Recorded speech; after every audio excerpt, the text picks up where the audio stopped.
Empecemos hablando sobre, para variar, ¿les parece? Sobre seguridad. Porque hay unos datitos, aparte de los que les habíamos compartido, y que creo que podríamos revisarlos nuevamente hoy. De hecho, los vamos a revisar, ¿no? Porque la autora de este estudio, que ayer lo leíamos brevemente después de la entrevista con el general Ramiro Mantilla, nos va a acompañar hoy. Catherine Herrera se llama. Pero como para tenerlos en cuenta, a propósito de algo que también lo comentábamos ayer, y es en alguna medida es como súper gracioso, porque parecería que los asesores del gobierno nos escuchan y reaccionan de inmediato con lo mismo que nosotros comentamos acá. Es increíble.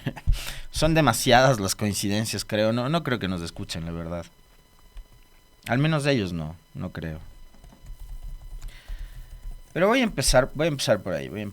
Tema de seguridad, y vamos a ir revisando datitos que por supuesto lo que nos dejan es eh, una sensación de abandono, de desesperación y de miedo, ¿no? Al menos, bueno, eso pasa conmigo y con algunas otras personas con las cuales he tenido la oportunidad de conversar en los últimos días. Es una sensación de abandono, de que seguimos estando solos.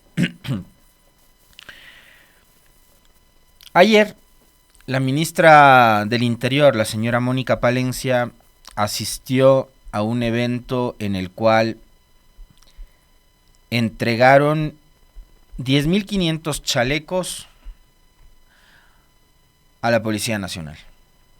Ven las coincidencias, justo estos días veníamos nosotros reclamando y diciendo cómo es posible que a los policías les tengan trabajando en condiciones tan deplorables, que no les den ni herramientas ni siquiera chalecos antibalas, lo más básico como para que ellos puedan salir a hacer su trabajo, cuidar su vida. Bueno, ayer les entregaron 10.500 chalecos. Eso de entrada. Al paso salió nada más y nada menos, además con toda la cara dura posible, que es un distintivo de los funcionarios del gobierno anterior, que no es que eran una lumbrera al lado de los actuales, el capitán Zapata, perdón, el mayor, que es coronel Zapata. Él se sigue haciendo llamar Capi Zapata en su cuenta de Twitter, por eso dije capitán, pero es coronel, entiendo, ¿no? Ex ministro del Interior del gobierno de Lazo y ex funcionario que acaba de ser censurado nada más y nada menos a través de un juicio político en los últimos días por la Asamblea Nacional, con votación unánime además. No hubo un asambleísta que haya salido en defensa de Juan Zapata. Ni siquiera los señores de la bancada de Construye, que siguen la línea política de María Paula Romo, que es muy cercana a Zapata y a la policía. Y decía Zapata a propósito de esta noticia de la entrega de los chalecos: gran noticia para el país y la policía, que sigan entregando los equipos que compramos durante el gobierno del presidente Lazo. Para nuestra querida policía, hoy les entregaron otros 10.500 chalecos, la mejor inversión de los recursos del pueblo ecuatoriano. La mejor inversión, dice un ex ministro que ha sido censurado y que durante su paso por el ministerio no logró ejecutar ni el 10% del presupuesto de esa cartera de Estado, ¿no?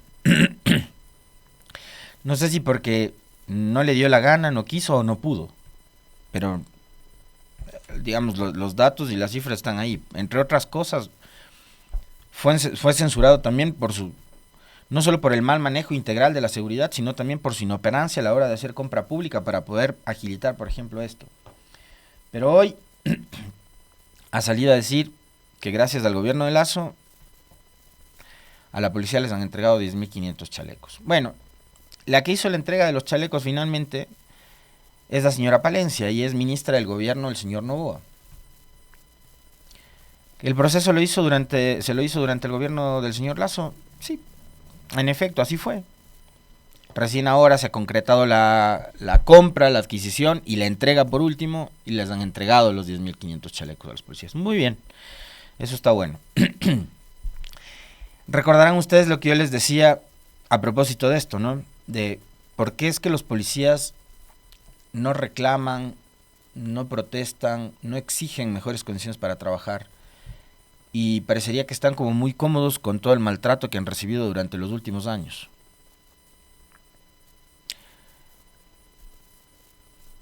Y yo les decía, en contrapartida, digamos, no les dan buenas condiciones, ¿no? Ni armas, ni chalecos. Ahora les han dado los chalecos, pero no les daban ni chalecos, ni armas, ni municiones, y patrulleros viejos, y instalaciones de las UPC destartaladas. Veíamos ayer fotos de cómo están las condiciones de las instalaciones de la policía en Manta, donde trasladaron la comandancia. Pero les han tenido endulzados con ofrecimientos que yo les mencionaba ayer y que nuevamente la ministra Palencia volvió a mencionar ayer en su discurso en la entrega de los chalecos. La ministra aseguró que ya tienen aprobada la Universidad de la Seguridad, que va a dar formación policial a nivel universitario con mucha fuerza. Esa oferta de la universidad policial viene desde la época de María Paula Romo, en el Ministerio del Ministerio de Gobierno de aquella época. María Paula Romo, Patricio Carrillo, Zapata y ahora Palencia, es lo mismo. Y les tienen endulzados con esas cosas y finalmente es algo que, por último, no termina de concretarse. Y que si se concreta, más allá de la formación universitaria que podrían tener los policías, que de hecho creo que la tienen porque la escuela de policía que les forma a los oficiales como tal, me da la impresión de que tiene una serie de convenios con otras universidades públicas y privadas para que los policías puedan seguir otras carreras adicionalmente de la carrera policial. Pueden hacerse ingenieros, arquitectos, lo que sea, abogados. Entiendo porque hay una serie de convenios que tiene la escuela de policía con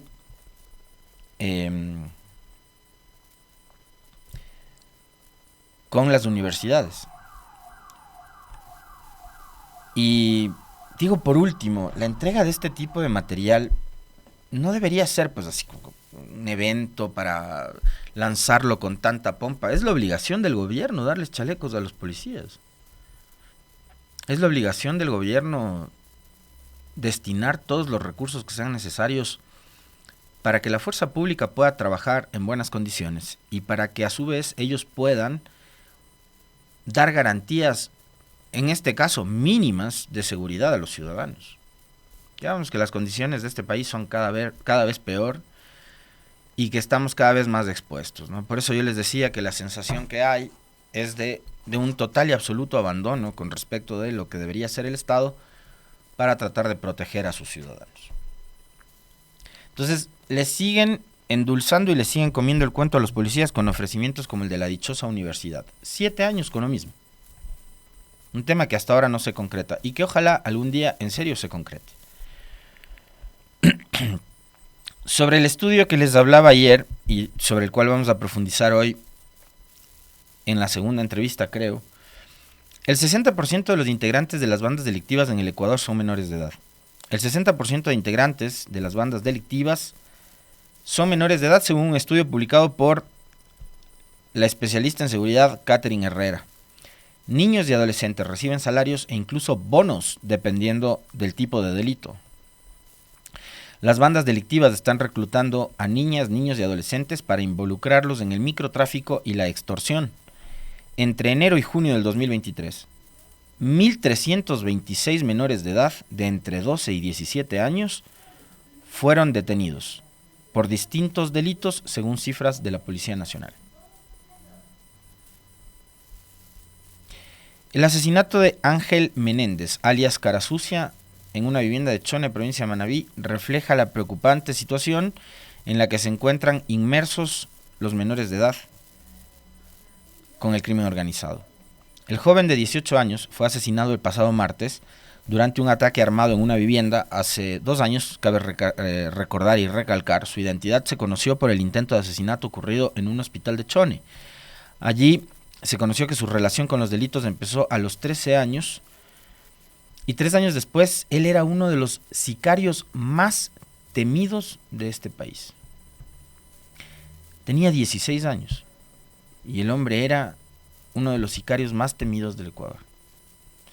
El reclutamiento forzado de menores de edad por los grupos de delincuencia organizada se incrementó en los últimos años, según lo demuestra el estudio de Catherine Herrera. En la investigación, que va de julio del 2023 a abril del 2024, se confirmó que el 60% de miembros de estos grupos terroristas son menores de edad.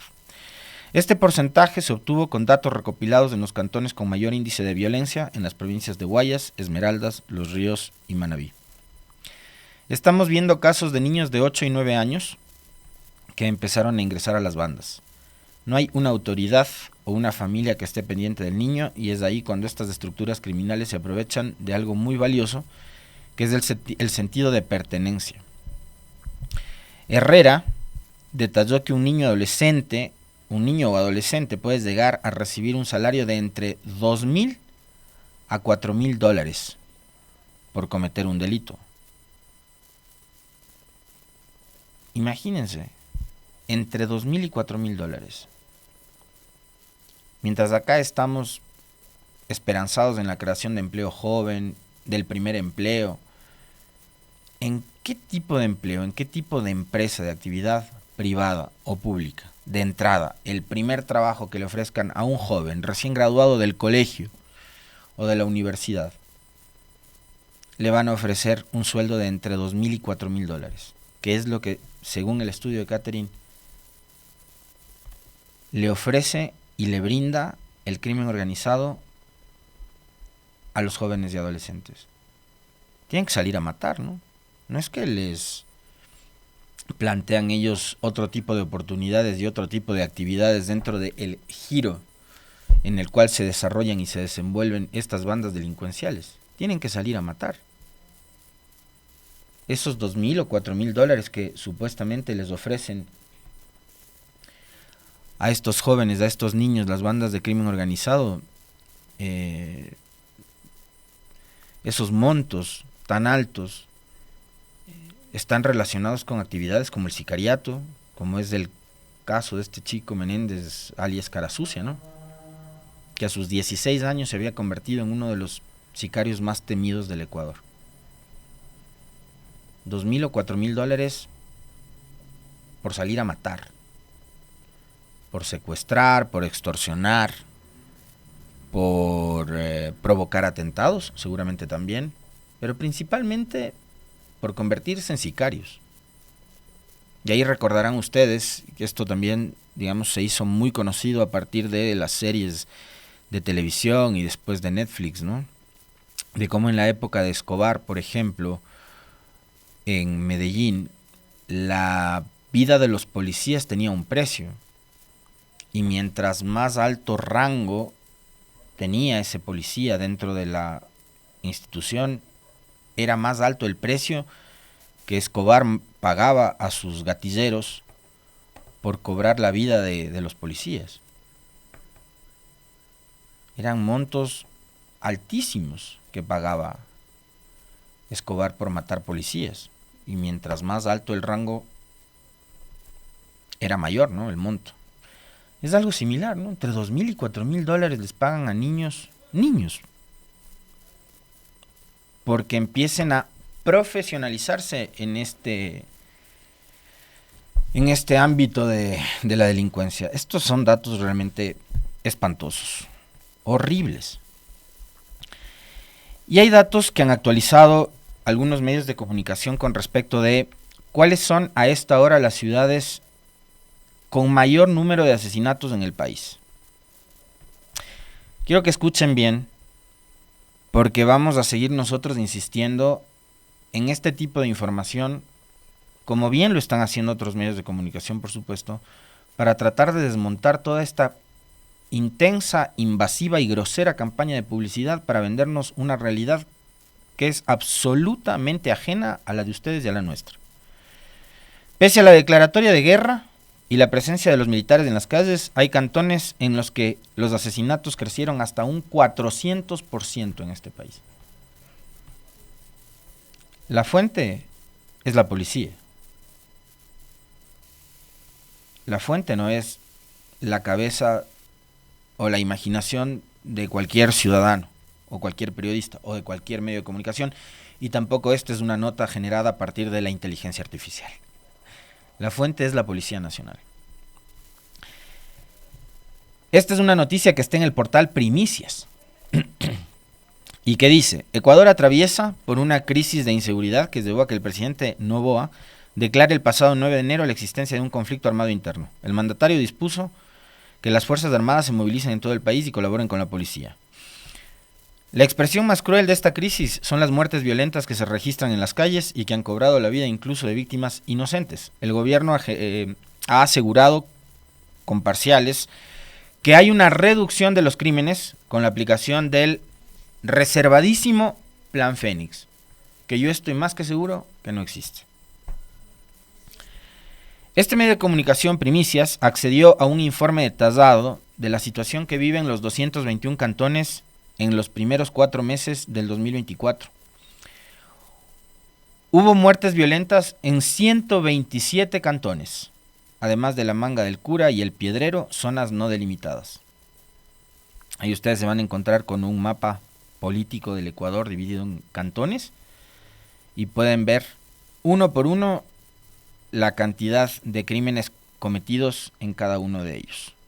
Por ejemplo, en Guayaquil, 485 asesinatos en los 4 primeros meses del 2024. Durán, 170 muertes violentas en apenas 4 meses.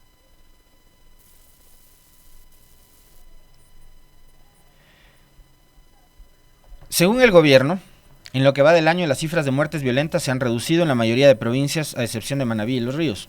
Eso se confirma en los datos de los cantones. En el top 10 de los cantones con más muertes violentas de entre enero y abril de este año están Guayaquil, que como les decía, supera las 480 muertes, son 485 exactamente. Guayaquil lidera, es el cantón que lidera el top 10 de los cantones más inseguros y con más muertes violentas del país. Guayaquil primero, con 485 muertes violentas. Hay 3 cantones de Los Ríos: Babahoyo, Buena Fe y Quevedo, y 2 cantones de Manabí, Manta y Portoviejo. El resto de lugares, en cambio, han ido variando y hay un cuadro sobre la evolución de estos datos durante los últimos 24 años, del 2010 al 2024. Las muertes suben en 104 cantones.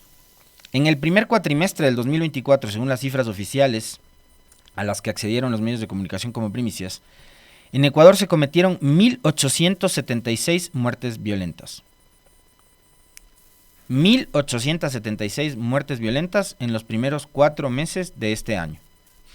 En 2023, en ese mismo lapso, hubo 2.301 asesinatos. A escala nacional, la reducción exactamente es del 18.5%. Recuerden ustedes que la señora Palencia dijo que han reducido en 99% las muertes violentas. Después dijeron que era el 27%. Ni lo uno ni lo otro. Apenas 18.5% es la reducción de muertes violentas en el país.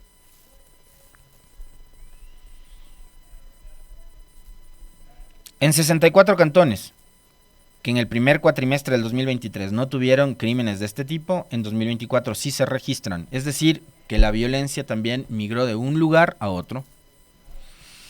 El caso más dramático es el de la Joya de los Hachas en Orellana, que pasó de 0 a 23 asesinatos. En otros 40 cantones hubo muertes en los 2 años, pero en 2024 se incrementaron. El aumento más notorio ocurrió en Chone, Rocafuerte y Pichincha, territorio manabita. En los 3 casos, el aumento en Chone, Rocafuerte y Pichincha, provincia de Manabí, es del 400%.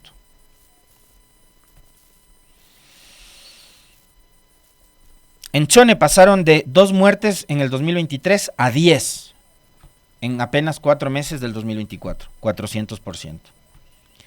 En Rocafuerte pasaron de una muerte violenta a 5 en el 2024, 400%. Y en Pichincha de 1 a 5, 400%. En Durán. ¿Y por qué es que Durán ahora se convierte en la ciudad más insegura del mundo? Pasaron de 41 muertes violentas en el 2023, entre enero y abril, a 170. Es decir, que en Durán hubo un incremento del 315% de muertes violentas y de violencia.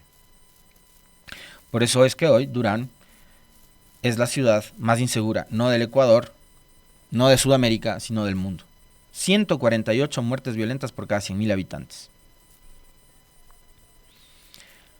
La Manga del Cura, que les decíamos es un territorio no delimitado, pasó de 1 a 4, 300% de incremento. Valencia, provincia de Los Ríos, pasó de 5 a 19 muertes violentas, 280%. Buena Fe, provincia de Los Ríos, pasó de 14 a 50 muertes violentas. 257% de incremento. Ambato pasó de 5 muertes en el 2023 a 15 en el 2024. 200% de incremento. Jama, provincia de Manabí, de 1 a 3, 200% de incremento de muertes violentas. Esa es la realidad. Eso es lo que está pasando ahora en el país. Por un lado. Por el otro, lo que tenemos es, digamos, estos eventos, estos pronunciamientos que son súper grandilocuentes, ¿no? Como el de la señora Palencia, que habla de la creación de una universidad. Yo les pregunto, qué bueno que la policía tenga la oportunidad de formar académicamente, universitariamente, en la educación superior, a sus cuadros. Los resultados a partir de la creación de esa universidad, cuando empiece a funcionar, ¿cuándo los vamos a ver? Si lo que se necesita es resultados inmediatos en materia de seguridad. Resultados inmediatos se necesita en materia de seguridad. Mañana expiden el decreto, qué sé yo, hasta que construyan la universidad, adecúan la universidad, empieza a funcionar la universidad, no sé, será el 2025. Y hasta que empiecen a salir los primeros graduados de la universidad, ¿cuánto tiempo va a pasar? ¿2027, 2028, 2029? Y vamos a tener que esperar entonces hasta ahí para que apliquen lo que aprendieron para frenar la inseguridad. No, si lo que se necesita son resultados inmediatos. Ante esta situación que es la realidad que vivimos ahora los ecuatorianos. Cantones que han experimentado un 400% de incremento de muertes violentas en apenas 4 meses. Ahora mismo estamos 7 de junio, estamos recién cerrando el primer semestre de este año, entonces habrá que ver con qué cifras llegamos a diciembre del 2024. Y ahí sí vamos a tener que decirle al presidente Noboa, para entonces ya candidato a la reelección presidencial, me imagino, ¿qué pasó con el Plan Fénix? ¿Qué onda con el Plan Fénix?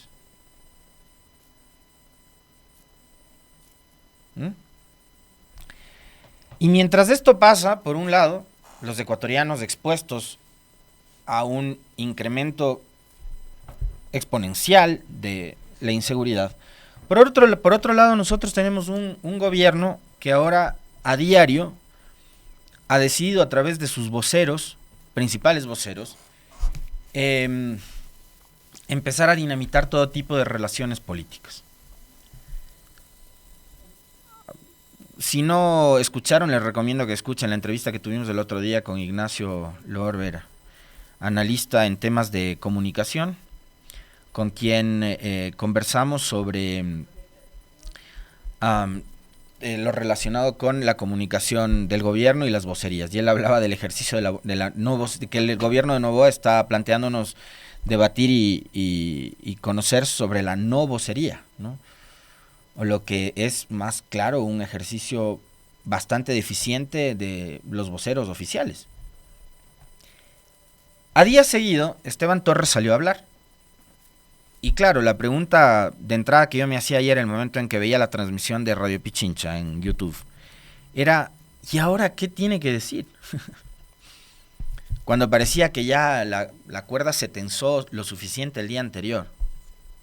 Y es increíble, además, ustedes buscan fotos de la legislatura pasada y se van a encontrar con muchas fotos en donde están Cronfle y Torres, muy cerca, los dos socialcristianos. Y ahora los dos están en esquinas totalmente contrarias, ¿no? Enfrentados, abiertamente enfrentados. Esteban Torres, ex asambleísta de la bancada socialcristiana, con Henry Cronfle, presidente de la asamblea y aún socialcristiano. Y quien hasta hace algunos poquísimos días atrás, en declaraciones públicas, hablaba de su buena relación personal y hasta familiar con el presidente Noboa y con la familia Noboa. Resulta que ahora tenemos a uno de los principales voceros del gobierno, el viceministro de gobierno, el señor Esteban Torres, saliendo a dinamitar todo tipo de buena relación que podía haber tenido antes él mismo y no sé si el presidente, porque además creo que vale la pena cuestionarse si es que Torres lo hace por cuestión absolutamente suya personal o lo hace porque lo mandan a hacer. Finalmente Torres es funcionario del gobierno y es un alto funcionario del gobierno, es viceministro de gobierno. Entonces yo estoy seguro de que este no es un desquite personal de Torres contra Cronfle. Yo me imagino que Torres está siguiendo la línea política del presidente Noboa y quien está forzando a esta ruptura de relaciones no solo con la asamblea sino con Cronfle, que era amigo personal de Noboa, es el propio Noboa. Si no, ¿cómo entendemos esto? O sea, Torres sale por cuenta propia a armar los conflictos que ha armado en los últimos días, que sí, como bien dice doña Diana Solís, podría ser un distractor, es un gran distractor, por supuesto, como lo es lo de Verónica Abad. ¿Ya? Pero el asunto es, y qué les quiero plantear, que mientras nos tienen ahora discutiendo sobre los dimes y diretes de Torres con Cronfle, y del gobierno con la asamblea, y de Noboa con Abad, y de Abad con Noboa, y de las amenazas de unos y otros, la gente se sigue muriendo. O a la gente le siguen matando, porque la gente no es que se muere así porque sí, a la gente la siguen matando. Y el país se sigue muriendo de hambre, por supuesto. Y no hay empleo. Mientras en la política estamos nosotros expectando puro show. Y a donde uno voltee es show. Vamos a ver en el Consejo de Participación Ciudadana el proceso de selección de la Defensoría Pública. Es un circo. Cero institucionalidad. Va a ser un show, así como es ahora mismo el proceso de selección de la Defensoría Pública, el proceso de selección de la Fiscalía. Este Consejo de Participación Ciudadana que se dedica al show y al circo es el que va a tener que elegir un nuevo o nueva fiscal. ¿Y vamos a seguir en la misma línea? Mientras a los ecuatorianos le siguen matando. Hay cantones que han incrementado el 400% las muertes violentas. Nosotros tenemos que seguir sentándonos a ver. Hoy me sentaré en el escritorio a prender la computadora, a actualizar a cada rato el canal de YouTube de la radio para ver qué le responde nuevamente Torres a Cronfle, que ayer ya le dijo chismoso. Esta es una novela, como les dije ayer. Y es una novela además de pésimo gusto. A mí no me gustan las novelas. Tampoco me gusta el chisme. Pero este al menos está buenísimo. Porque en serio, después de que Cronfle, el presidente de la asamblea, salió a decirle ayer al viceministro de gobierno, chismoso, yo quiero sentarme hoy a ver cuál es la respuesta que le da el viceministro al presidente de la asamblea. Porque están además llevando el debate político a unos niveles menos que paupérrimos. O sea, esto es de una pobreza pocas veces visto. Yo creo que ni siquiera en la precariedad intelectual que tenía Guillermo Lasso. podía haber llegado a un nivel como este. Peor todavía, insisto con lo que decía yo ayer, el nivel de formación política y académica que tiene Esteban Torres. No logro entender. No entiendo por qué Torres está haciendo además exactamente lo mismo que tanto criticaba en el periodo anterior. Lo que ahí hace Torres es lo mismo que hacía Lasso y que hacía Cucalón con ellos. Y hoy Torres está replicando lo mismo. Idéntico. Y no logro entender cómo es que Esteban Torres se ha prestado para esto. Ya no es una disputa de ideas, ya no es una disputa de tesis, es una bronca personal. Y yo siempre voy a ser de la idea y de la teoría de que a mí las disputas y las broncas personales de los políticos me importan un rábano. Porque de eso ni ustedes ni yo vivimos. Cuando el debate en la Asamblea debería ir por otro camino y debería girar en torno a otros temas. El de la inseguridad, por ejemplo, el de la crisis económica.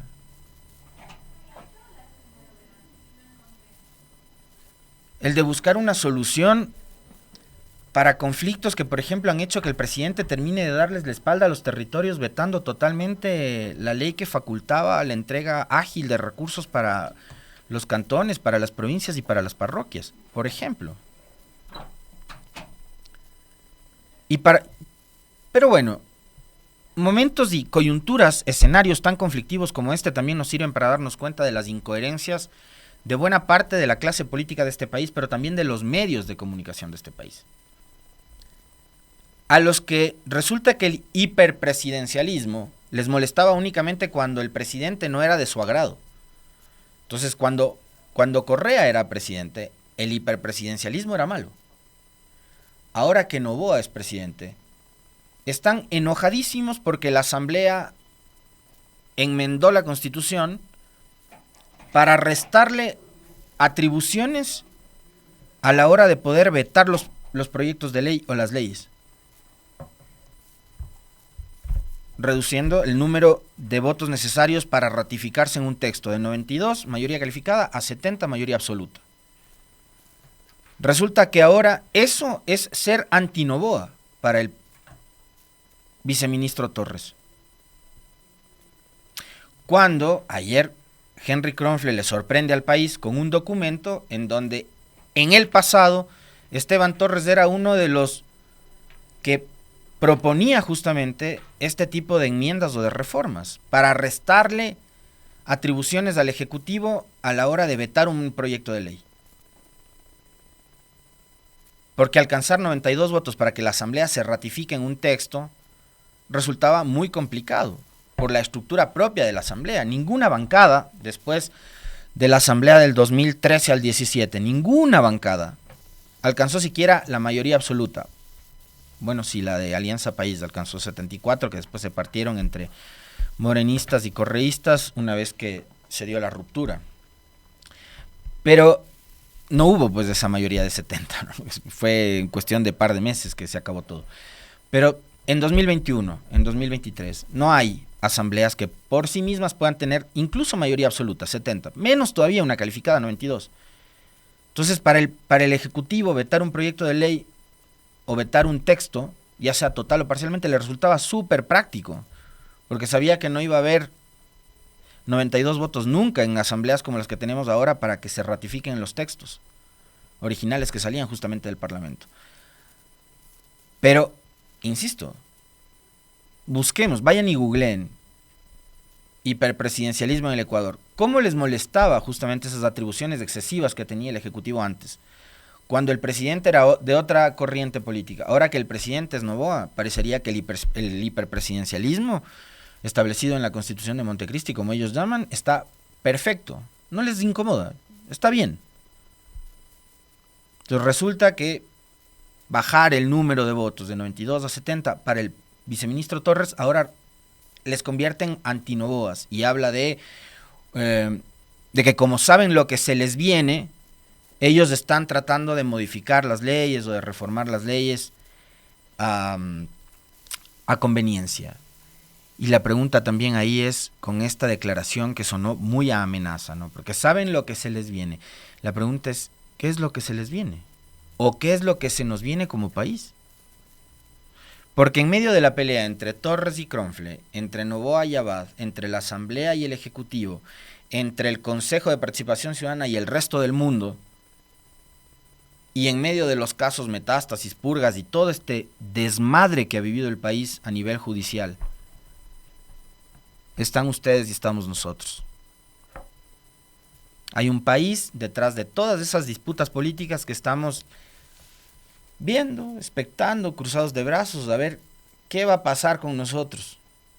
A ver si es que hay más de empleo, si hay menos de empleo, a ver si hay seguridad, si no hay seguridad, a ver si es que algún rato se les ocurre garantizar energía eléctrica sin que ésta se privatice, si es que se van o no se van a hacer más escuelas, colegios, hospitales, si es que los hospitales públicos van a tener o no médicos y van a tener o no medicinas.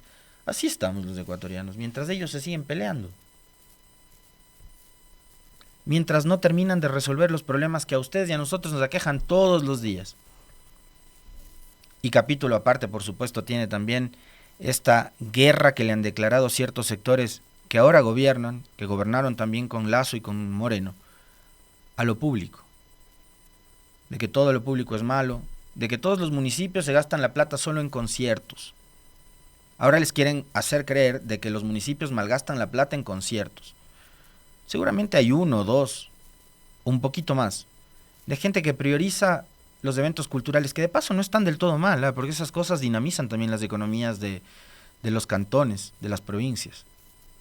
Que sí, hay momentos en los que, por supuesto, hay que ver cuáles son las prioridades, entre organizar un festival, un concierto, un show, o dar salud, o hacer obras de vialidad, de riego, de alcantarillado, de agua potable, por supuesto. Pero también hay un presupuesto destinado a cultura. Pero no es que todo lo público está mal y de que todos los 221 municipios y las 23 prefecturas de este país se gastan la plata en fiestas. Ahora pretenden hacerles creer eso y justifican así el veto de la ley de esta semana. Cuando en la pandemia, por ejemplo, estuvo demostrado que de no ser por alcaldías y prefecturas, los ciudadanos estaban abandonados. Había un gobierno al que le importaba muy poco que a usted le practiquen o no una prueba para diagnosticar COVID. Y así en muchos otros escenarios también. ¿Por qué? Porque los gobiernos locales son los niveles de gobierno más cercanos a la gente. Pero guerra declarada a todo lo público, ahora en contra de los gobiernos locales. Bueno, y en medio de todo eso, en serio, estamos 18 millones de personas.